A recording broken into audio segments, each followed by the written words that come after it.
हाँ बेटा, हम कक्षा 10 के सामाजिक का अध्ययन शुरू करते हैं। राजस्थान माध्यमिक शिक्षा बोर्ड ने कोरोना की वजह से सिलेबस में संशोधन किया है। उस संशोधन को देखते हुए ही हम हमारे पाठ की शुरुआत करेंगे।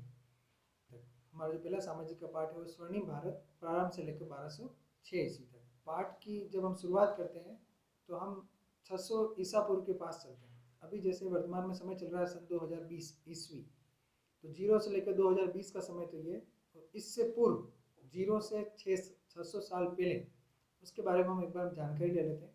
ये वो समय था जब बड़े बड़े महाजनपद हुआ करते थे। महाजनपद से तात्पर्य क्या है? जनपद मतलब जिला, तो महाजनपद से तात्पर्य है बड़े बड़े नगर।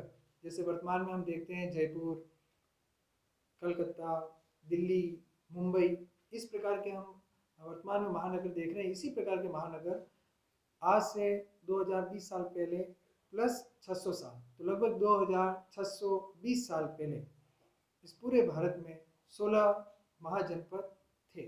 उन 16 महाजनपदों में से एक जनपद था मगध। वर्तमान का भारत का बिहार राज्य, जिसकी राजधानी पटना है, वो उस समय का वही मगध का क्षेत्र था और मगध की राजधानी हुआ करती थी पाटलिपुत्र। वर्तमान का जो पटना है वो पहले पाटलिपुत्र के नाम से जाना जाता था। ये एक बड़ा महाजनपद था, महानगर था। यहाँ का जो शासक था उसका पूरे भारत की राजनीति में बहुत महत्व था। 300 ईसा पूर्व के आसपास जब मगध के राज्य पर धनानंद नाम का एक शासक राज्य करता था, वहाँ की जनता जो थी उससे त्रस्त थी, परेशान थी, दुखी थी। धनानंद ने जनता के ऊपर बहुत अधिक कर लगा रखे थे। जनता उससे मुक्ति प्राप्त करना चाहती थी।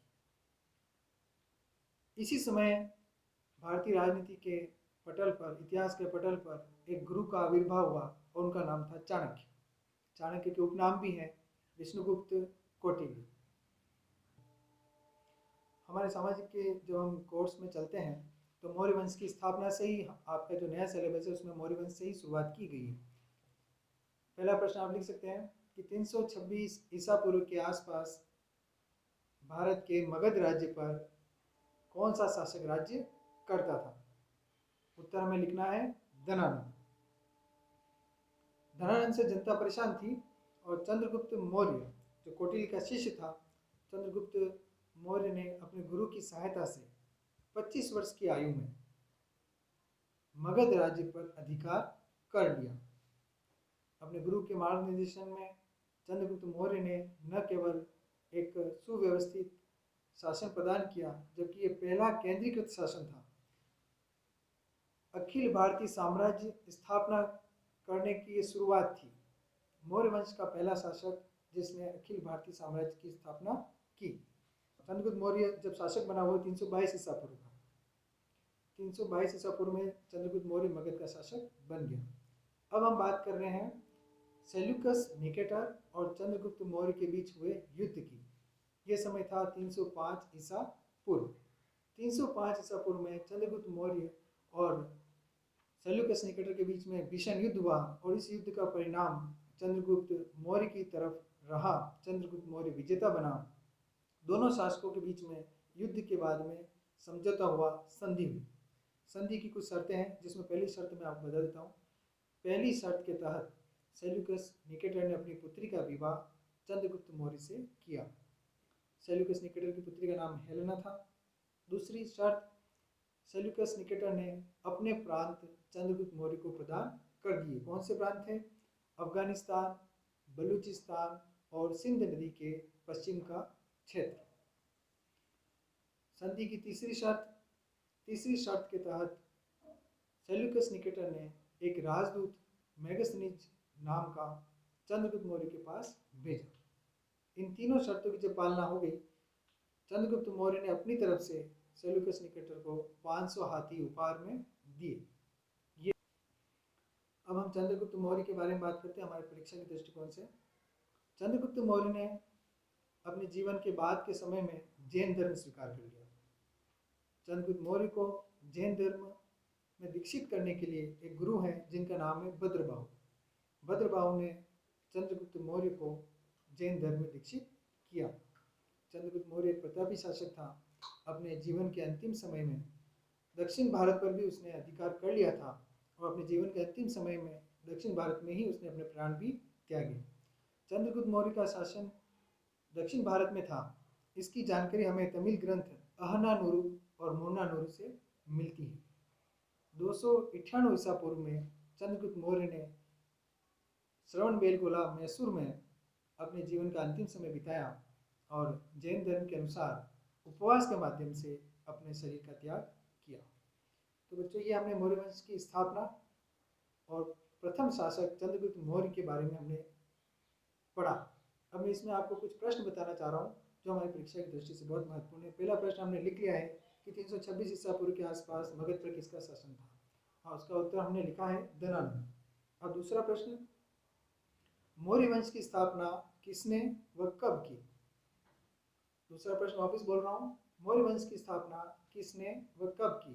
तो इसका उत्तर होगा मौर्य वंश की स्थापना चंद्रगुप्त मौर्य ने की और समय था 322 ईसा पूर्व। अगला महत्वपूर्ण प्रश्न, चंद्रगुप्त मौर्य के गुरुजी का क्या नाम था। हम सब जानते हैं कि चंद्रगुप्त मौर्य के गुरुजी का नाम चाणक्य या कौटिल्य या विष्णुगुप्त था। तीनों एक ही व्यक्ति के नाम है। फिर हम अगला प्रश्न, जो महत्वपूर्ण प्रश्न है वो ये है कि सेल्यूकस निकेटर व चंद्रगुप्त मौर्य के बीच में युद्ध कब हुआ। फिर प्रश्न दोहरा रहा हूँ, सेल्यूकस निकेटर व चंद्रगुप्त मौर्य के बीच में युद्ध कब हुआ। उत्तर है जो हमको आता है 305 ईसा पूर्व में। क्या उत्तर है? 305 ईसा पूर्व में। संधि की शर्तें भी हमने पढ़ी थी। तो शर्त में हम पहली शर्त लिखेंगे, सेल्यूकस निकेटर ने अपनी पुत्री का विवाह चंद्रगुप्त मौर्य से कर दिया। दूसरा, सेल्यूकस निकेटर ने अपने प्रांत चंद्रगुप्त मौर्य को प्रदान किए।